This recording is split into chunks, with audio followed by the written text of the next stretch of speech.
Muito obrigado, meus irmãos. Eu quero agradecer muito a possibilidade de estar aqui com vocês. Sempre é um aprendizado. Quero agradecer também e muito à Igreja Batista Reformada que proporcionou essa vinda para cá. A igreja, qual que é o nome da igreja aqui, pastor? Igreja Reformada Sasagawa. Igreja Reformada Sasagawa. É isso mesmo. Muito obrigado também aos irmãos aqui que me recebem e que nós possamos aprender juntos aqui, que nós possamos crescer juntos aqui. Eu sou pastor em Ribeirão Preto, São Paulo. Não falei para a cidade que eu estou residindo, não é? Moro em Ribeirão Preto, mas viajo pelo Brasil inteiro. Só me localizar aqui para a gente já começar o estudo. Obrigado, pastor. Posso levar para casa? Pode. Só um minuto. Estudei na Alemanha, fiz meu mestrado ali, estudando o Novo Testamento, estudando também teologia prática. Eu percebi uma coisa, que as crianças alemãs, elas não obedeciam seus pais, e que os pais obedeciam os filhos. A situação terrível, meninos batendo nos pais, os pais uns bananas, as mães imbecilizadas, tinham tantos recursos, tantas condições, iam buscar respostas sem a palavra de Deus, longe da palavra de Deus, e só vêm ideias que são palavras ao vento. Eu disse, isso vai acontecer no Brasil daqui a pouco. E já podemos ver lá, e vocês devem ter algum parente, algum amigo, algum primo, em que os filhos tocam terror em casa. E eles não sabem o que fazer. Desde a virada do milênio tem acontecido algo terrível, que é mesmo um ataque concentrado contra a infância. Ali na Alemanha estudei então sobre questões da infância, teologia prática para questões da infância. E aqui nós temos uma parábola que Jesus nos contou, a parábola do semeador. Convido você a abrir a palavra de Deus em Mateus capítulo 13, versículos de 3 a 9. Você conhece a palavra? Claro que a parábola, claro que você conhece, mas sempre devemos abrir as Escrituras, ler as Escrituras. Façam isso. Se você estiver com a sua Bíblia aí, aberta, leia. Se você está vendo a pessoa ao seu lado que não tem a Bíblia aberta, divida a Bíblia com ele. Se você estiver sentado ao lado de um corintiano, leia a Bíblia para ele. Tá bom? A partir do capítulo 3, a partir do versículo 3 diz... Mateus, eu estava em Marcos. Mateus capítulo 13. Mateus capítulo 13, versículo de 3 a 9. E de muitas coisas lhe falou por parábolas e dizia: eis que o semeador saiu a semear, e ao semear uma parte caiu à beira do caminho. E vindo as aves, primeiro grupo, marque aí, e vindo as aves, a comeram. Outra parte caiu em solo rochoso, segundo grupo, onde a terra era pouca e logo nasceu, visto não ser profunda a terra. Saindo, porém, o sol, a queimou, e porque não tinha raiz, secou-se. Outra caiu, terceiro grupo, entre os espinhos, e os espinhos cresceram e a sufocaram. Outra, enfim, caiu em boa terra, e deu fruto a 100, a 60 e a 30 por um. Quem tem ouvidos para ouvir, ouça. Amo esta última frase nesse último texto. Deixe-me fazer uma pergunta para você e eu espero que você responda manifestando com a mão. Mas não é responder de maneira japonesa não, viu gente? É de responder de maneira realmente que seja uma maneira que eu veja você aqui. Eu levantarei minhas mãos, aí a pessoa faz assim. Não, levante a mão aqui que eu quero ver. Quem aqui nessa sala, nessa tarde, entrou com as orelhas? Oh, coisa boa. Como é orelha em japonês? Mimi?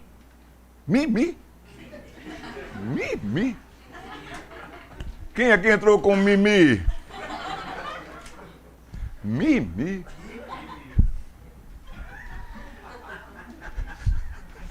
Eu já estou cansado. E vocês vêm com mimi, gente? Então mimimi deve ser orelhudo. Ô, piada infame. Quem aqui entrou com as orelhas? Todo mundo. Eu amo fazer essa pergunta porque as pessoas fazem, claro, claro. Quem aqui não entraria com as orelhas? Mas acontece isso nas igrejas, nos cultos, num estudo como esse, as pessoas entram com as orelhas. Quem entra com as orelhas, acontece um fenômeno. Entra aqui, sai aqui. Pastor falou sobre o que no sermão do domingo passado? Rapaz, eu não lembro. Isso já é segunda-feira. Então, esse entrar com as orelhas, a gente desliga, a gente vai viajando com os pensamentos. Por isso que Jesus Cristo diz, quem tem ouvidos para ouvir, ouça. Que Deus nos dê ouvidos para ouvir hoje à tarde. Nós sempre temos um amigo, um parente, um sobrinho, uma sobrinha, que deve estar precisando desse estudo. Vimos ali 3 grupos. Mas a realidade é que nós vivemos dias muito difíceis, difíceis mesmo para a infância. A infância nos dias de Jesus era a infância do Império Romano. E como era esta infância nos dias de Jesus?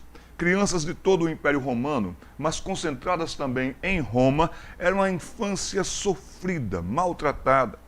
Se a criança fosse desnutrida, tivesse algum problema de saúde, era mesmo abandonada nas ruas para que os cachorros a devorassem. Bebês eram colocados na rua. Se a criança ela era realmente fraquinha ou se ela era ignorante, analfabeta, ela não tinha nenhuma chance. A prostituição infantil em Roma era terrível. Muito grande, muito alta, e também nós podemos ver que as crianças eram abandonadas se enfermas ou com deficiência. Ser criança, ter infância no Império Romano era terrível. Contudo, a infância em Israel era uma infância vista como herança, bem diferente. No Império Romano, no mundo grego, em qualquer outra parte, a criança era um estorvo. Se ela não servisse para trabalhar, então ela também não serviria para atrapalhar. Era assim que se pensava. Mas no Salmo, nós podemos ver que a herança do Senhor são os filhos. E elas eram criadas no temor do Senhor. Além de decorarem todo o Pentateuco, saberem do Pentateuco, aplicarem o Pentateuco sobre amar a Deus de todo o coração, de todo o entendimento, de todo o pensamento, com toda a força, também sabiam aplicar o Pentateuco. Quando o Senhor Jesus foi tentado, ali depois que ele tinha 30 anos de idade, ele foi tentado, vocês lembram muito bem que para cada das tentações ele disse, está escrito, está escrito. E ele respondeu com Deuteronômio. Como Jesus sabia aplicar? As crianças judias eram levadas a isso. Mas o menino, até os 12 anos também, ele recebia essa informação do Pentateuco em casa, a história do povo de Israel para a identidade, e então a criança também começava a estudar os princípios de Provérbios. Provérbios capítulo 1, primeiro bloco, de 1 a 6, está lá, para quê? Para quê? Por quê? Para quê? Por que Deus lhe deu filhos? E para que Deus lhe deu filhos? Eu acredito que você não teve filhos aqui para a prisão, para o alcoolismo, para uma vida sexual deformada. Não, de maneira nenhuma. Você criou filhos e tem filhos para a glória de Deus. Para isso, Provérbios 1:8 vai dizer, filho meu. De quem é o filho? O filho é seu. O filho é sob a sua administração e autoridade, você tem que cuidar muito bem dele. E aqui então você vai ter o ensino do pai e a instrução da mãe. O pai ensina como ele quer. Horário, regras, limites, e ele é a autoridade na casa, e os filhos lhe devem obediência. E a mãe vai instruindo, ela vai dizendo como é que se faz, como é que se é, como é que se ajuda e atua em casa. Nós também vamos ver que os meninos em Israel, eles eram educados na fé. Esse texto bem conhecido de Shema Israel, ouve Israel, o Senhor teu Deus é o único Deus. Mas também viriam as oportunidades em que as crianças deveriam ser ensinadas de perto, andando pelo caminho. E o que vocês têm aqui é uma natureza exuberante. Vocês podem dar aulas de botânica, de biologia. Ontem uma menininha veio me mostrar um sapo. Eu não sabia que meninas pegavam sapos. Mas ela pegou o sapo, colocou, olha, veja aqui, pastor, que lindo. E aí eu soube que vocês fazem isso com os besouros, com os bichinhos, essas coisas todas, que legal. Quanto ensino bom de biologia, de botânica. Como vocês podem ensinar tantas coisas para os seus filhos andando pelo caminho, assentados. Sabe, gente, seus filhos estão assentados sozinhos com o computador. E o mundo está entrando na cabeça deles. Sentem com seus filhos, leiam biografias com seus filhos. Mencionei as Crônicas de Nárnia. São 7 livros. Você poderia encomendar e ler com seus filhos. Uma coisa que nós fazíamos também era desenhar as histórias que estávamos lendo com as nossas meninas. Temos 2. Então a gente ia incentivando o imaginário, nós íamos incentivando a imaginação, nós íamos incentivando a que amassem livros. Não temos dificuldade alguma hoje em que as nossas filhas leiam, porque elas leram desde meninas. Façam isso, não percam essa oportunidade. Assentados, ao levantar, ao deitar. Histórias para dormir, histórias em momentos para acordar. A minha filha mais velha, Fernanda, estava com um grande problema com a filha mais nova nossa, Juliana. Juliana estava sendo a rainha do beliscão.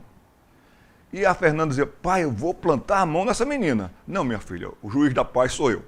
Fale comigo que eu vou falar com a sua filha. Eu coloquei Juliana de castigo e tudo. Mas Juliana viu que havia essa possibilidade de beliscar. E ela entendeu que a irmã dela não podia bater nela, então ela aproveitava. Eu tentei de toda a pedagogia psicológica para conversar com a minha filha. E eu contei uma história para elas.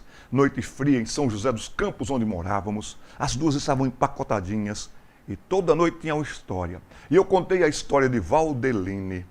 Valdeline era uma menina que morava perto de uma casa assim, assim, assim, que era exatamente a casa que a gente morava.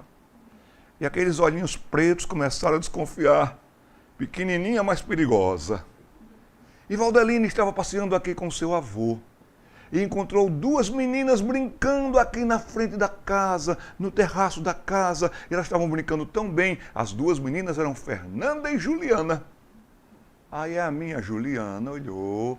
E elas estavam brincando, contando harmonia, casinha, boneca, brinquedos, andando de bicicleta. Estavam tão felizes. E Valdeline disse, veja vovô, veja vovô. Ele disse, está vendo, Valdeline? Está vendo como aquelas 2 irmãs são legais? Está vendo como elas gostam uma da outra? E tem uma coisa, Valdeline, você belisca a sua irmã, mas Juliana não belisca a irmã dela. Eu só ouvi Juliana dizer assim, belisco. Coração terrível, coração mau. Mas é ali que a gente vai aproveitando essas situações todas. Problemas em Israel, sabe quais eram? Eram as invasões e os exílios.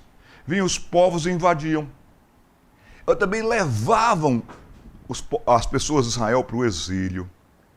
Vocês sabem do exílio da Babilônia. Babilônia até hoje é sinônimo de mundo, sujeira, podridão. Vocês conhecem a história bíblica. Isaías avisou que viriam castigos e problemas. Jeremias foi bem mais enfático porque ele está bem perto de a Babilônia chegar. Mas no capítulo 19 de Jeremias tem um momento ali em que Jeremias diz como que para os jovens, jovens, eles todos venham para vocês, ou nação de Israel, que eles venham buscar apoio em vocês, mas vocês não se passarão para o lado deles. Que eles venham aprender de vocês, mas não vocês com eles, porque alguns jovens, muitos jovens lá de Judá, estavam querendo mesmo que a Babilônia invadisse. Bom vai ser quando a Babilônia vier. Nós vamos entrar na modernidade, nós vamos viver toda a liberdade, nós vamos nos livrar dessas regras todas. Bom vai ser quando a Babilônia vier. E quando foram parar no desterro, viram que realmente não havia nada de bom.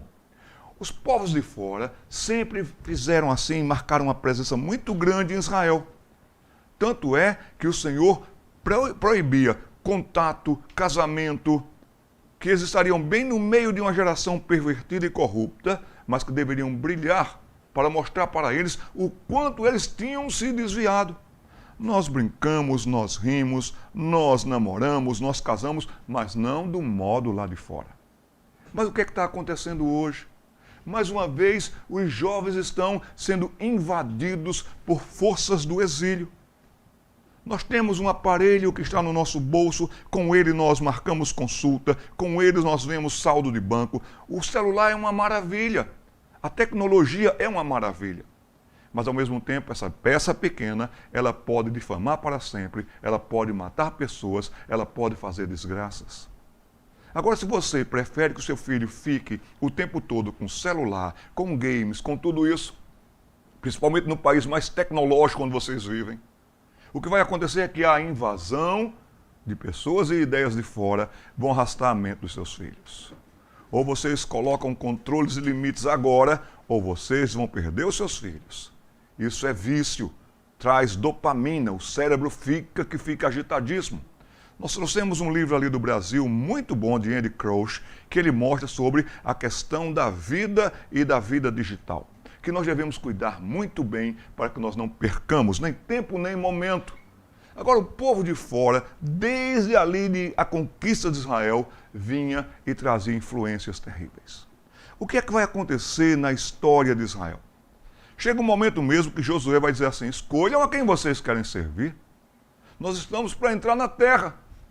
Ou vocês vão servir a Deus, ou vocês vão servir ao mundo. Eu e a minha casa, nós vamos servir ao Senhor. Esse povo de fora trazia costumes, misturas. Nos dias de Jesus, o que foi que o Império Romano fez? Esse povo judeu é muito unido. O que lhes une? A fé e a lei. Então vamos misturá-los. Vocês lembram que Jesus passou por uma cidade chamada Decápolis, que era um centro de 10 cidades, Decapolis, 10 cidades, totalmente tomadas por pessoas de fora, que o Império Romano como que deslocou, para que eles influenciassem os judeus. A Galileia, que o povo que andava em trevas iria ver grande luz, chegou a ser chamada nos dias de Jesus de Galileia dos gentios. Influência de fora sempre, para desestabilizar. Todo o sistema do mundo é para que invasões aconteçam dentro da sua casa, é para que povos de fora influenciem o seu modo de viver, mas eles são felizes, eles vivem muito bem, eles estão alegres, eles não têm limites, não conhecem limites. E agora misturas, vamos misturá-los. Pastor, dou graças a Deus que meu menino ainda não saiu de casa. Ele vai e volta todo dia. Ele já saiu de casa assim desde quando foi para a creche. Saiu de casa, passa um tempo fora, passa um tempo com outros.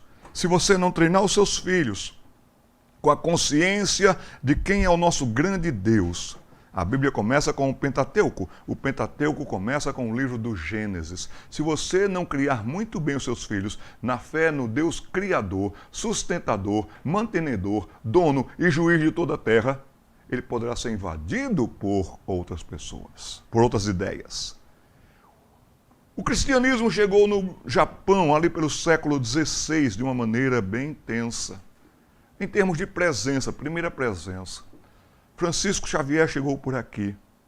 E ele contava com um tradutor que pouco falava português, ele era japonês, e quando Francisco Xavier falava alguma coisa, aquele homem ia traduzindo como ele entendia. E quando falou de Jesus, ele usou umas palavras lá, que na verdade não era Jesus o único, Jesus o Senhor, que vocês se arrependam, porque ele é o único caminho, verdade e vida.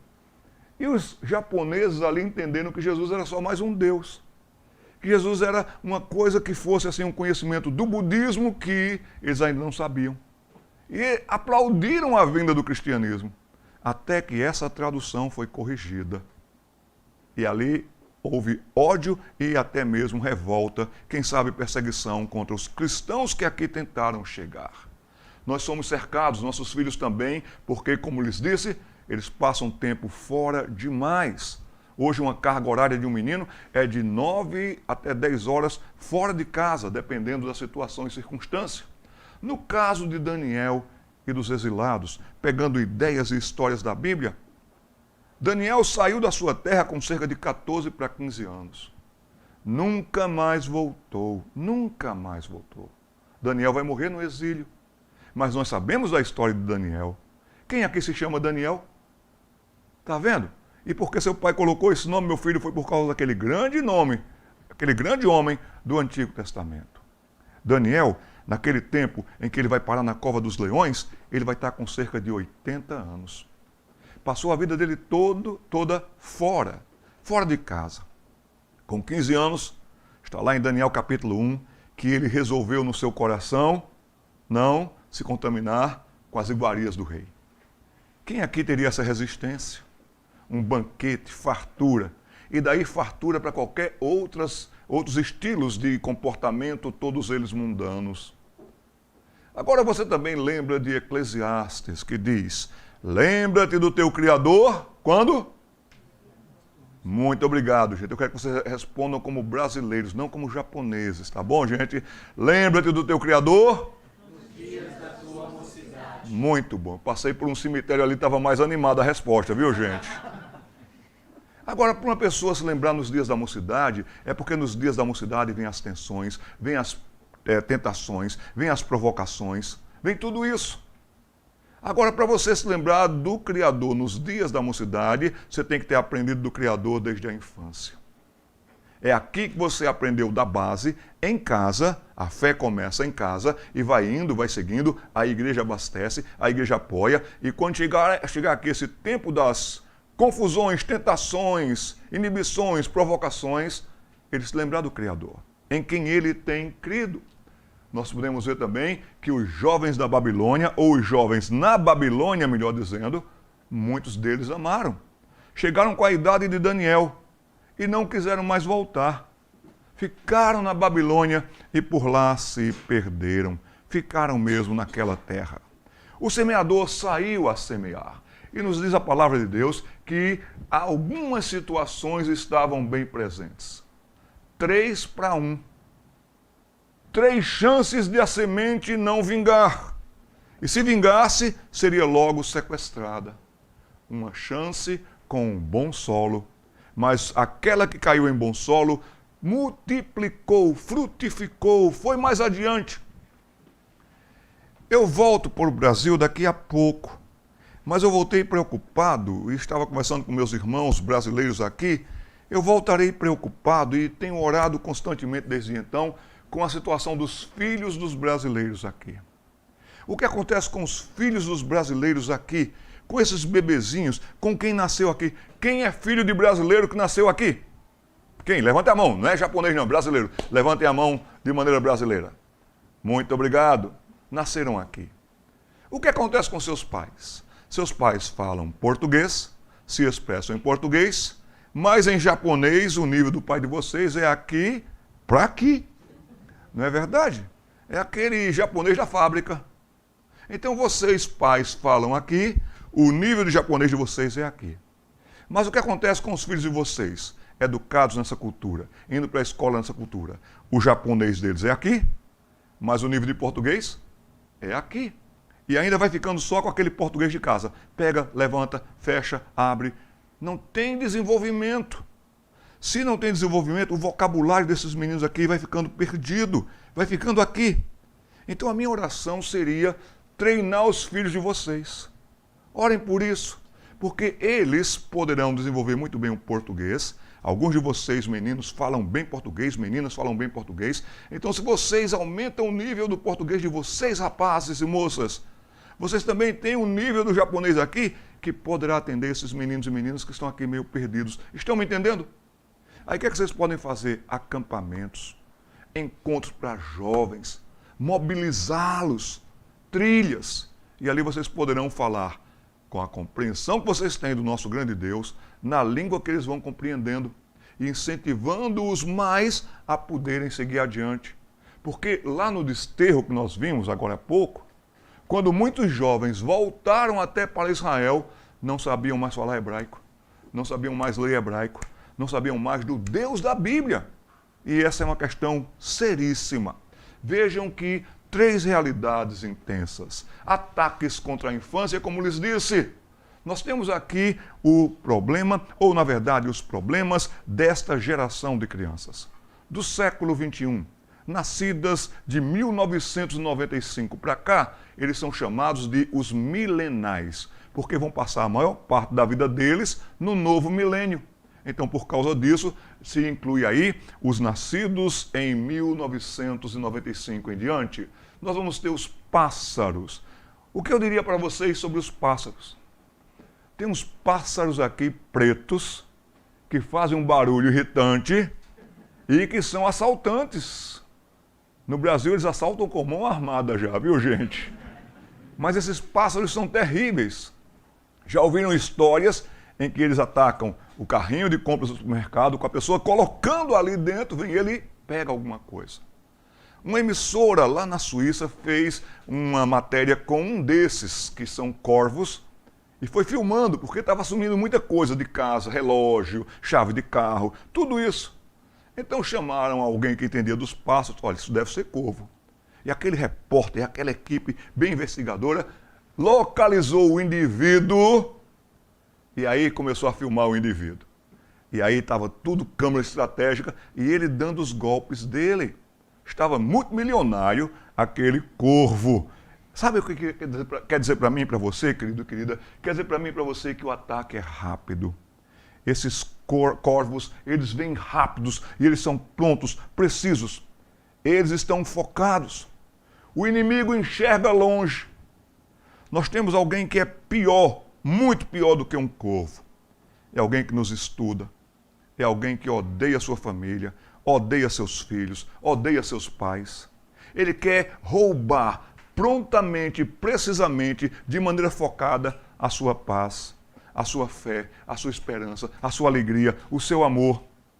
Quer fazer com que você ache que a alegria vai ser noutra fonte. Esperança vai ser de outro jeito. O inimigo, ele enxerga longe e longe demais. Eu diria para você, considere a quantidade de corvos que existe, de pássaros que existem, dispostos a logo pegar a semente assim que a semente é lançada.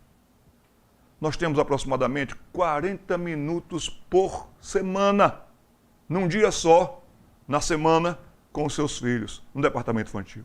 Um dia, 40 minutos. A escola tem 40 horas.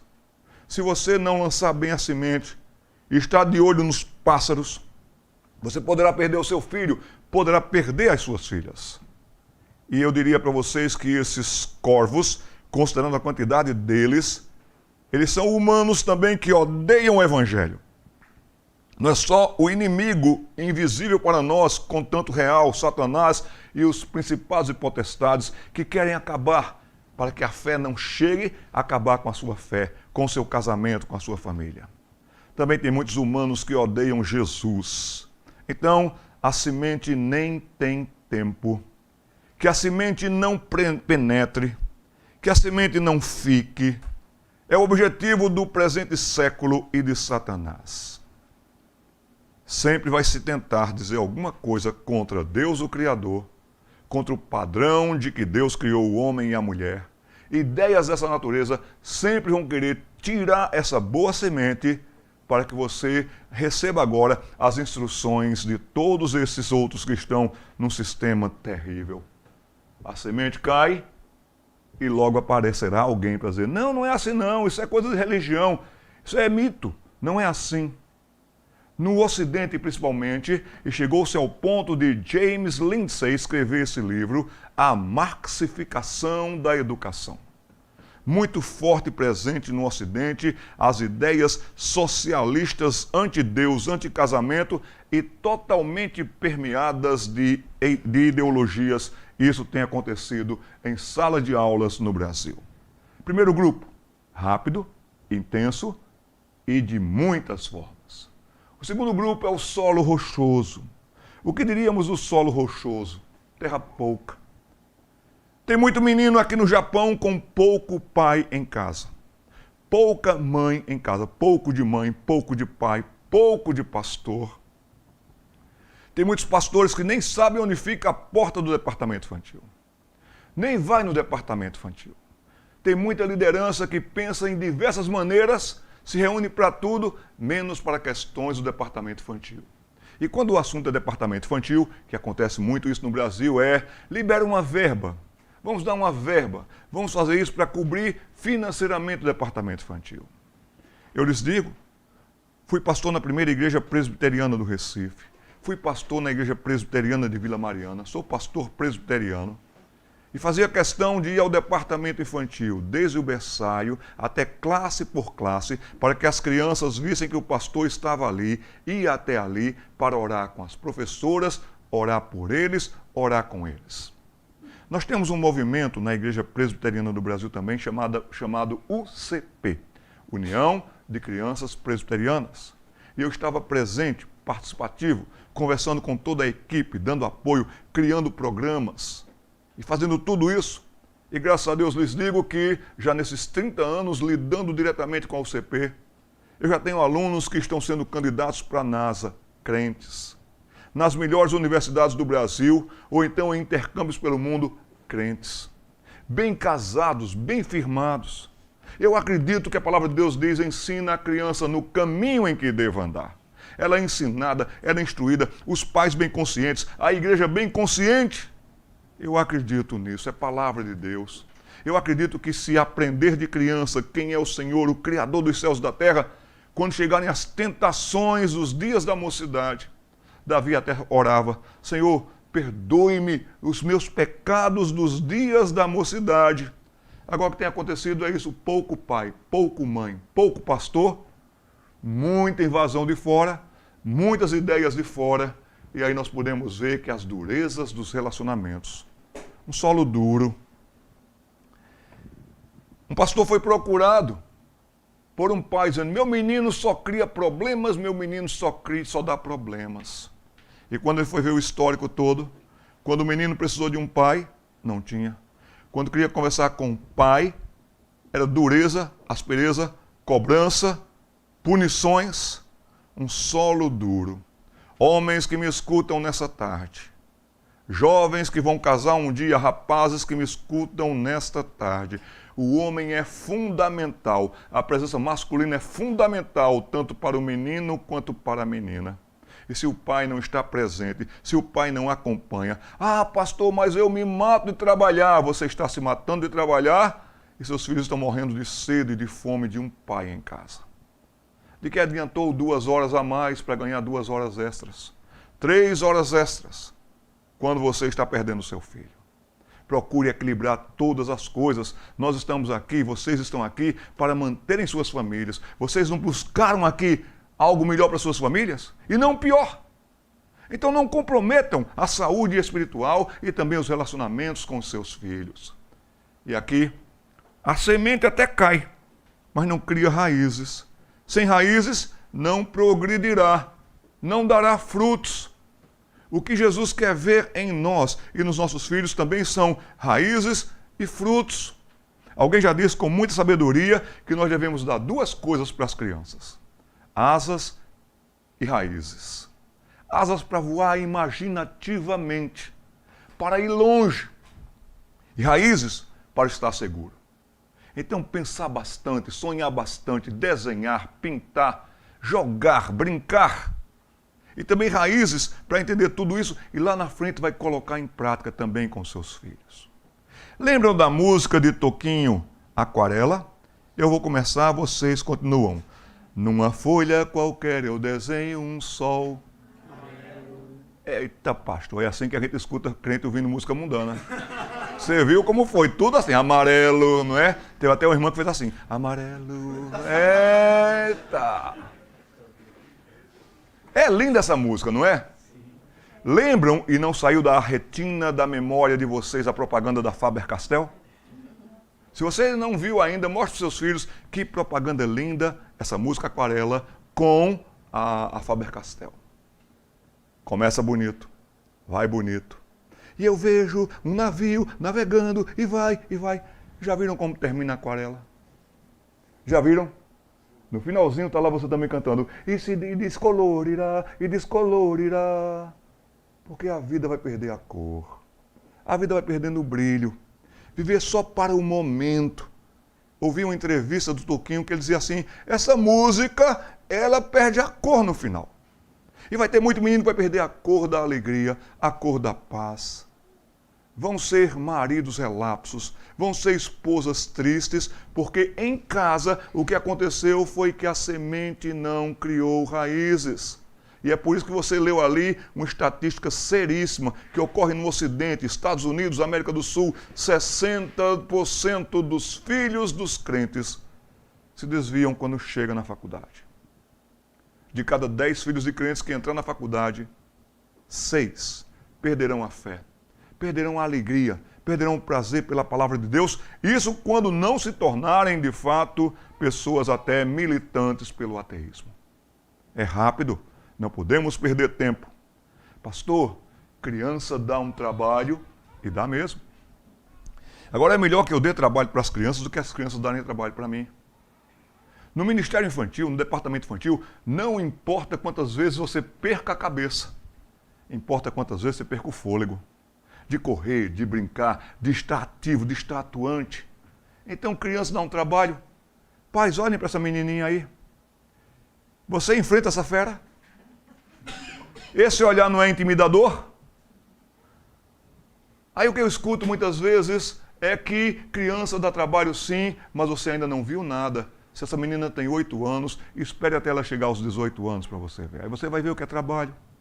Eu escuto muito nessas minhas viagens pelo Brasil e também pelo mundo.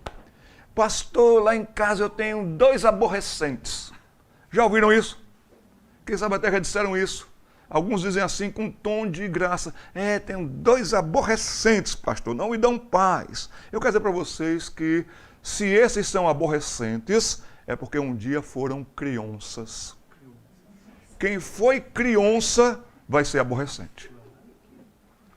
Agora, quem foi criança, que aproveitou a infância? Minha filha pequena assistiu o filme do Aladim. E agora ela era a princesa.